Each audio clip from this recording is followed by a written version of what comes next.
complacency is something I think every pilot deals with. There's a lot of times where grinding along on cross country we're bored. A lot of times where we fly something over and over and over again. You know, we might collect a pre-flight or a checklist item. Those are times where you're opening yourself up to be vulnerable. We can all become complacent without being aware that we are complacent, which is the danger in complacency. In other words, we have a self-satisfaction with the way things are going while we are being unaware of a potential danger. It happens to me whenever I do things that aren't particularly exciting and I get the same result over and over. I tend not to pay as much attention to that phase of flight and become a little bit complacent.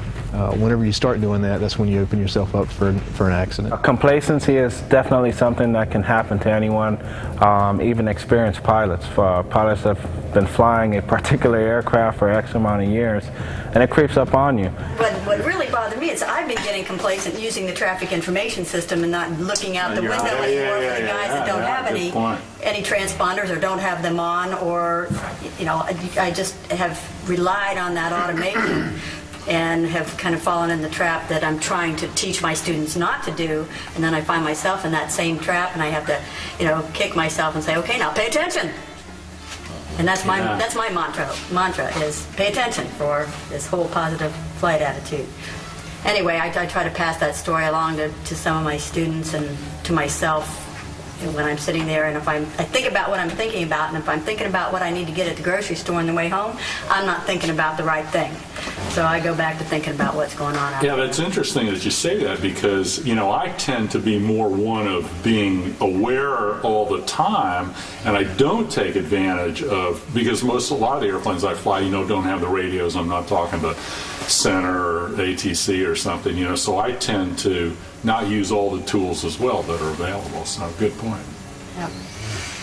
So, but I'm sure most, I think, professional pilots and all pilots, if we maintain that positive flight attitude, what is a positive flight attitude? How do we really keep it? And I think Tony Kern in his whole litany of publications of his books really has some good points on it takes consistent practice. I mean, we've got to go out there. Kern, you fly several times a day in different types of airplanes, and you're out there practicing. Barrington, you know, Eric, everybody's out there practicing flying, but sometimes we have to sit down, I do, and go out and consciously come up with a practice scenario for myself.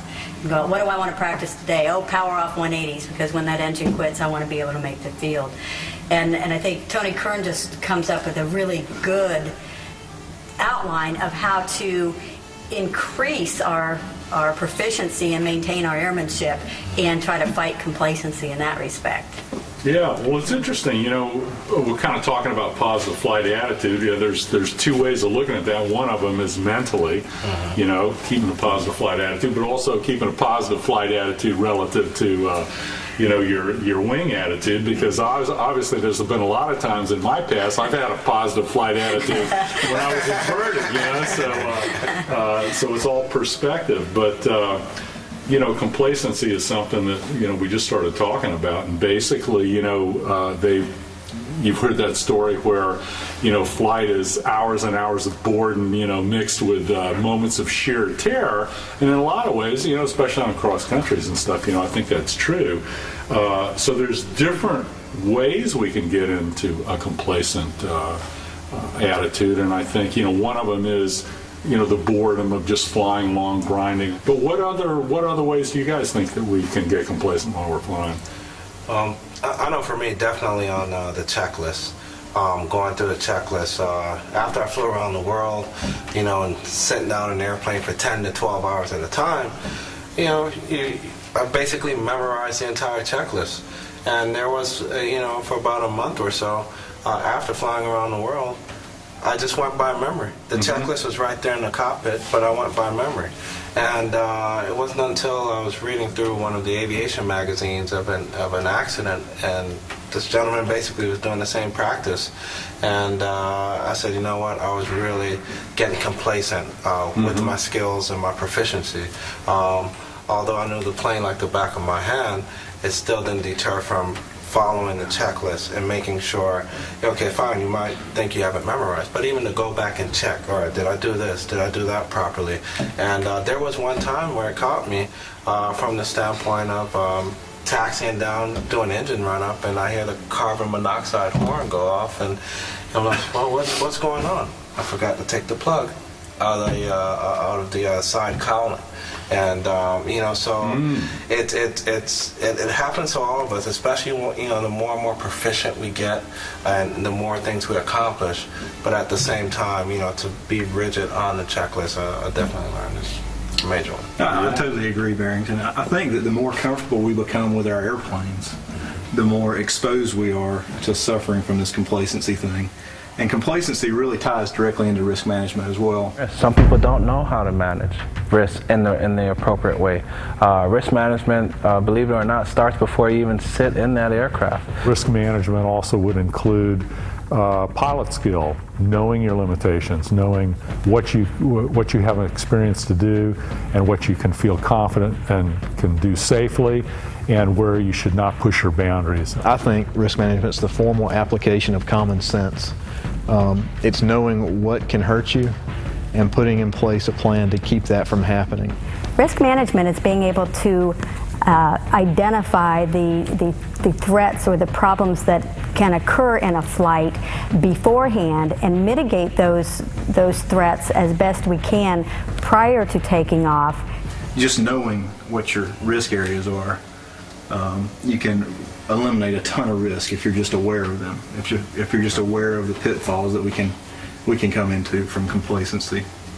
I know personally, whenever I fly my airplane, I'm the only one that flies it. I push it back into the hangar. When I get back to the hangar, no one else has flown it. So the pre-flight aspect is something that I really have to struggle with. I know it was good whenever I put it away. Mm-hmm. It takes me really focusing on looking that airplane over to do that, because I know no one's touched it, but you never know what's happened since you left it there. Yeah. Jane, you have any? Well, I think one thing that Barrington said is real important to look at risk management is, you referenced the magazine that you read, and you read a story that related to something you were doing. And I think it's important that pilots find different resources to refer to and continue their training throughout their lives, as far as, what can I learn from what somebody else did. Of course, as you say, the old story about, we can't make all of the mistakes, so let's learn from the mistakes that others have made and are willing to share. So I've seen a trend in younger pilots. Sometimes they are going out and they're becoming pilots, but they don't read any of the publications, and they don't go to meetings and get other experiences from more seasoned aviators. Basically, we're out here willing to tell on ourselves that, here, we made this mistake, let me tell you about it so you don't make that one. And that's what part of this sharing is all about. And but along with your pre-flight and talking about your pre-flight in your hangar, and it's your airplane, I heard tell, this would never happen to me, I heard tell about the same thing where two people owned an airplane together. It was always in the hangar, and so the pre-flight got a little lax, and managing risk, of course, the pre-flight is the area that we can concentrate on most. Well, one of these two pilots went out and flew their airplane and came back, and after taxiing in, another friend walked up and said, "Hey, where's your fuel caps?" And lo and behold, the pilot went around, looked for the fuel caps, went back to the maintenance hangar and found them hanging on the drying rack, painted newly red. So the other pilot had come in and done a favor to repaint the fuel caps. Pilot number one went out and flew the airplane without a proper pre-flight. Whoa, wow. And how would have that read on an NTSB report? Pilot takes off without fuel caps. They were hanging on the drying rack after being newly painted. Wow. Oh yes, and that's something I do often when I'm getting ready to do something that's questionable. I think, how would that read in a NTSB or even an FAA report, or even I learned about flying about that kind of article. No, that wouldn't sound too good. Yeah, boy, would we feel stupid. Yeah. Airmanship, it's kind of interesting, a little bit of this. I think complacency risk management. We tend to make assumptions as well, and we just assume things are okay. I had a recent experience that I shared at an FAA safety forum where I had an incident with an ultralight. I was flying on floats, and it had not flown in a number of years. I said, hey, let's check the floats. We put it on my retention ponds out here, sat it in the water for about 4 hours, minimal water. I went up, I did a test flight by myself, and I went down, I landed in the lake, no problem, pulled it up on the shore, spent some time dealing with the people, and when I went out to take off, I didn't check if there was any water in the floats, and I went to take off. There was no wind. I couldn't even get it up on the step. And another ultralight was trying to take off in no wind, and he was having trouble as well. So my assumption was it was no wind, it was the conditions, there was no ripple effect, the water was like glass, and I was assuming that the problem was in the back. So I taxied up on my ramp, put the wheels down. Somebody said, hey, check the water in the floats. I looked inside, oh my God, there was so much water. Wow. So I drained the water, and I said, well, now let me see if I can go take off. Couldn't get it on the step, and I just said, I haven't got time to deal with this. So I went back up on the shore. I'd only been in the water for like 3 minutes. And I went to take the airplane back to the hangar, and unfortunately we had put a fence up on our runway, so I couldn't taxi back. So I was going to have to go across the rough field. And I thought, well, I can take off before the fence, no big deal. I just flew it around. My assumption was there was no water in the floats. Right before I added the power, this flash went through my mind. I think it was like my friends alerting me to what was about to happen. What would I do if there was water in the floats? And I went to take off, and I got up, was going to clear the fence, no problem. And as it started to climb, I kept pushing the stick forward. All of a sudden, I was leaning as far forward as I could, and it dug in, and I started to loop. And all of a sudden, I found myself 50 feet in the air. And, when I'm in an attitude like this, and I knew what the problem was. Wow. And kind of getting back to airmanship. Airmanship is not only a right, but it's certainly a responsibility.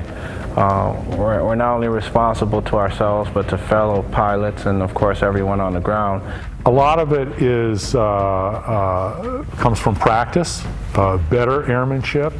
In navigating, in understanding weather conditions, working with the FAA, following flight plans. A lot of it is just direct pilot skills. Airmanship is the skills that an airman possesses, the proficiency of those skills, but once again, most importantly, the discipline to apply and use those skills and proficiency in a safe and efficient manner. It's basically your flying personality, what you're willing to accept, what you're willing to do, and when you're willing to throw in the towel.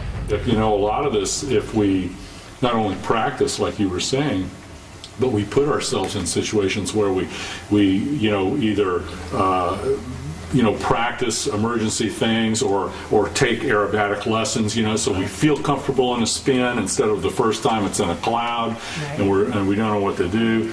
But anyway, I do a lot of flying in the Fiesler store chair, which I fly at very high angles, low to the ground. And I basically, if I'd left the throttle in, I would have either gone back, I would have hit the ground, if I would have pulled the throttle off, I would have flipped, I would have gone straight in. So what I did is I left just enough throttle in to basically fly like a parachute down, and as I was descending, I literally there was no forward movement. And as I started coming down about 20 feet, I'm looking at the ground, and it was coming up pretty fast at that point.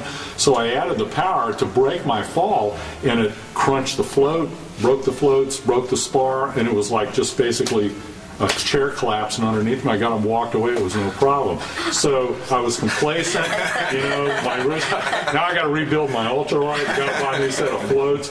But I was very surprised with my airmanship in that I had practiced flying at high angles, doing demonstrations in the storage, and it put me in a position to where I gained some confidence in my ability to handle a situation. So I think, in training, taking some aerobatic stuff, where we feel comfortable in situations where all of a sudden when it really becomes an issue, it's like a new environment, and I think that's a bad deal. Anybody have anything else to add with airmanship?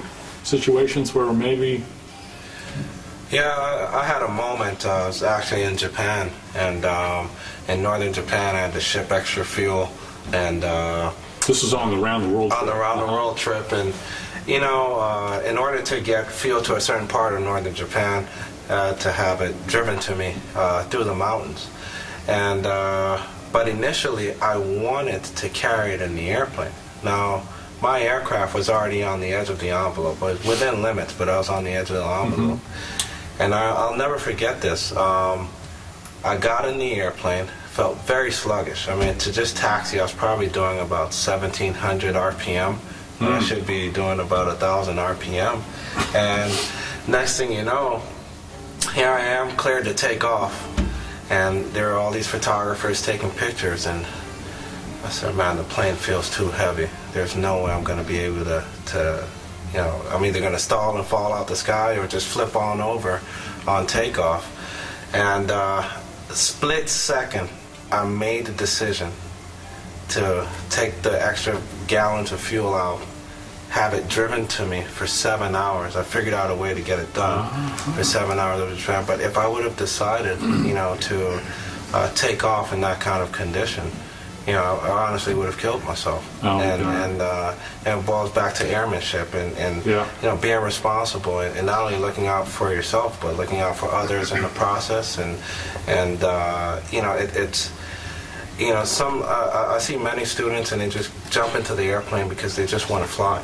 And you know, as great of a feeling that is, you should take the time out and say, all right, am I doing everything right? You know, is this a smart decision? You know, it boils down to decision making, and how are you making those decisions, and at the same time, who are you making those decisions for? And that was a valuable lesson, because if I would have taken off, I wouldn't be standing here today. That's a great example of flight discipline. I think discipline is something that's very important in a pilot's career, in that, you know, knowing what your limitations are, having the discipline to hold back ego maybe when you want to do something stupid or show off. It's something that you learn over time to some degree, and it's something that you can learn from others, and you can also study for yourself. But it's definitely something that's required to have a safe flight.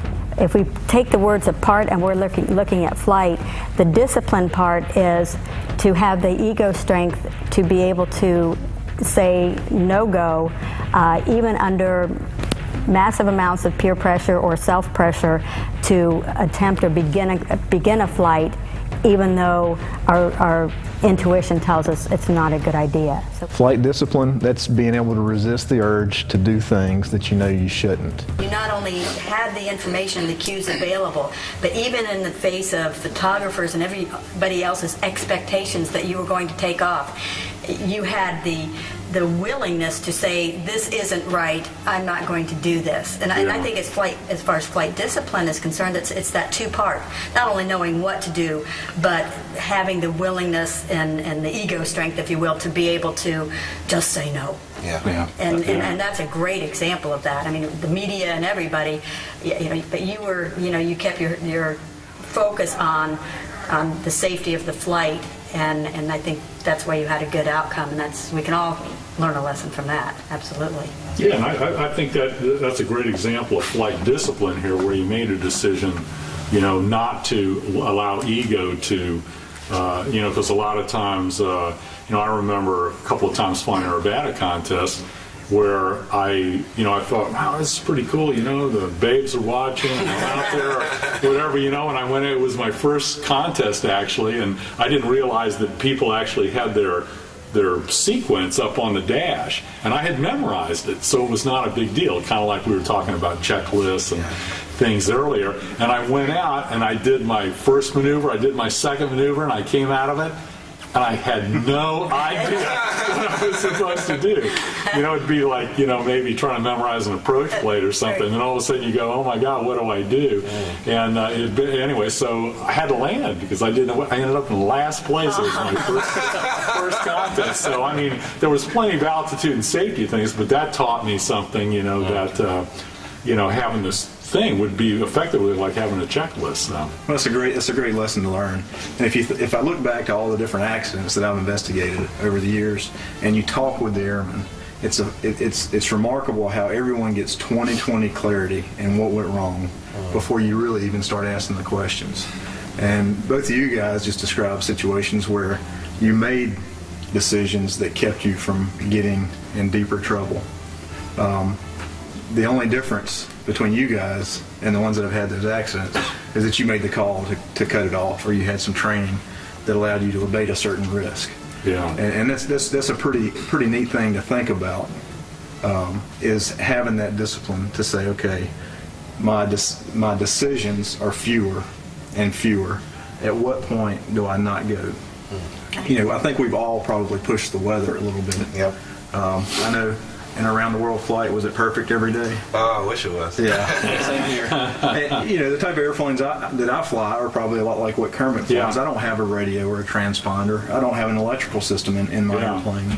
So my instrument capabilities are very lacking. And when you have to go somewhere and you have to be somewhere, your only choice is to go lower and lower and lower, and you keep setting those personal limits in your mind, and then you get to it, and then I find myself saying, well, is that really my limit, or can I go a little bit further? Well, or I'm almost there. And when we flew our Aerobatic contest, obviously we had no instruments, and it was all visual flying the ground. So we would, you just have to know what the VFR minimums are, and always keep an airport behind you. So it wasn't like, and this is pre-GPS days, so I remember when Loran C came out, we thought that was great, but a lot of times you couldn't get it in certain places. So, we pretty much, it was IFR following roads, and we always kept an airport behind us on the road, and you tended to know where, if there were towers that were above 1,000 feet, everybody knew where they were and on which side of the highway they were. So, granted, it wasn't something that, I would recommend for everybody, but we knew our limitations, and it was interesting because when I used to fly in the little aerobatic airplanes, we were cruising around 150, 160, 70 miles an hour, but you could slow down easily to 110, 120 in the little biplanes and stuff. But all of a sudden, when I started flying warbirds, I got in the situation where I started pushing the weather to VFR minimums, and all of a sudden I realized, oh my God, here I'm going 250 miles an hour, and when I finally went to make the decision to turn, I punched into the clouds for a little bit before I came out, and I thought, oh my God, of course this is, low to the ground. I thought, oh, that's it. So my warbird minimums were much higher than my little airplane minimums. So, but I think the main thing is checking the weather, knowing what the limitations are, knowing what to recognize, and always having an out. So, can I ask a question, guys? Is airmanship and flight discipline a taught behavior, or is it something you pick up on your own? I think it's something that you learn over time. I think you learn it from others. I think you learn it from your own mistakes. And if you're smart, you learn it from others' mistakes. Yeah, I would agree with that for the most part, even though I think it's both. One, the maturity and the responsibility of each pilot, but, just learning from others. One of my favorite sections whenever I read a magazine is, the accident reports. It's one of my favorite sections from the simple fact, sometimes there are accidents that occur that never thought to mind that I could set myself up in this situation. For example, flying over the mountains, maybe you have about a 2,000-3,000 foot clearance over the mountains, and you're doing that with storms. You get a nice downdraft, you're going to get slapped right into the side of a mountain. So being able to go through those things is and definitely having great instructors and pilots that you surround yourself with as mentors within the field. I'm always one of those young kids that love to learn from others, whether it's war stories or whatever the case may be, just to learn, and that's important. I think it's both. I think most pilots will bring some airmanship and flight discipline to the flight and to the industry just naturally. However, from a training science standpoint, what we can do to enhance airmanship and flight discipline is to bring it more into awareness for all of us by using the terminology, by looking at the accidents and talking about the accident chain and the models that we have to really use and think about when we're planning a flight or flying a flight, and make that part of the training scenario and not just have it evolve naturally. So we can help enhance the airmanship and the flight discipline of these students and these pilots without really increasing their flight time, but we can do it in other ways, such as talking about events and scenarios that have happened, and saying this is why it happened and this is how you might be able to prevent it in the future. I would be on the more academic side that airmanship and flight discipline can be enhanced, can be trained, and we can help all airmen become more expert at their jobs.